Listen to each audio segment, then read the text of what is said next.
বন্দে মাতৰম আমাৰ স্বাভিমান।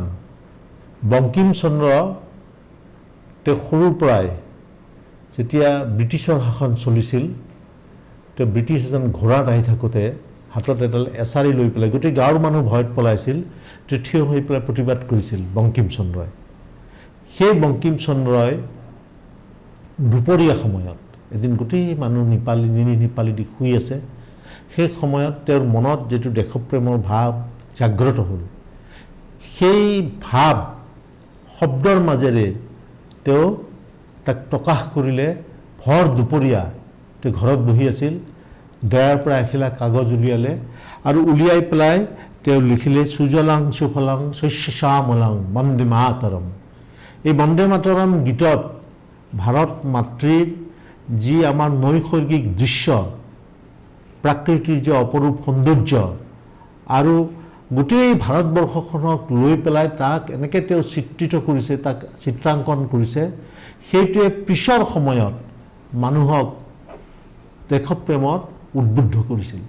আৰু আমি বন্দে মাতৰম শুনিছিলোঁ যেতিয়া সৰু আছিলোঁ, বিদ্যালয়ত পঢ়াশালীত পঢ়ি আছিলোঁ, সেই সময়ত ৰাতিপুৱা বন্দে মাতৰম বুলি এটা ৰেডিঅ'ৰ চেণ্টাৰত দেশপ্ৰেমমূলক গীতেই চলিছিল। আৰু এই বন্দে মাতৰম সুজলাং সুফলাং শস্যশ্যামলাং বন্দে মাতৰম এই গীতটোৰে সেই প্ৰগ্ৰেমটো আৰম্ভ হৈছিলে ভাৰত চৰকাৰৰ অনাতাঁৰ বিভাগে। সেইটো শুনি শুনি আমি শিকিছিলোঁ। গতিকে সেই বন্দে মাতৰম বংকিম চন্দ্ৰই দেশপ্ৰেমত উদ্বুদ্ধ হৈ পেলাই ভৰ দুপৰীয়া সময় এখন কাগজত কেইটামান শব্দৰে যিটো লিখিছিল, সি পিছলৈ এটা জাতিৰ দলিলত পৰিণত হৈছে আৰু ভাৰত মাতৃৰ তাত বন্দনা কৰিছে।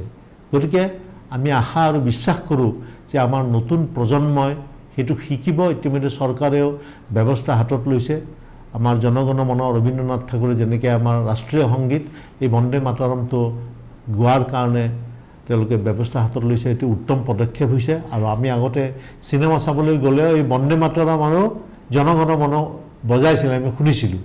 গতিকে এই বস্তুটো অনুশীলন হৈ থাকিলে আমাৰ নতুন প্ৰজন্মই দেশপ্ৰেমত উদ্বুদ্ধ হোৱাৰ কাৰণে বংকিম চন্দ্ৰই যিটো গীতৰ মাজেদি এটা সাংঘাতিক শব্দ বিন্যাস তাত কৰি থৈ গৈছিল, সেইটোৱে ল'ৰা ছোৱালীক দেশপ্ৰেমত অনাগত দিনত উদ্বুদ্ধ কৰিব। যি দেশপ্ৰেমৰ শিক্ষা আমাক বীৰ ভগত সিঙৰ পৰা অসমৰ মণিৰাম দেৱান, পিয়লি ফুকন, কনকলতাই শিকাই থৈ গৈছিল, এই ভাৰত মাতৃৰ কাৰণে প্ৰাণ দিছিল, তাকেই তেওঁ গীতৰ মাজেদি বংকিম চন্দ্ৰই বৰ্ণনা কৰিছিল। আৰু সেই বন্দে মাতৰম আমাৰ স্কুলৰ পৰা একদম স্নাতকোত্তৰ মহালয়ৰ পৰা ডেকাৰ পৰা বুঢ়ালৈকে আবাল বৃদ্ধ বনিতালৈকে সকলোৱে পঢ়িব লাগে, সকলোৱে শিকিব লাগে।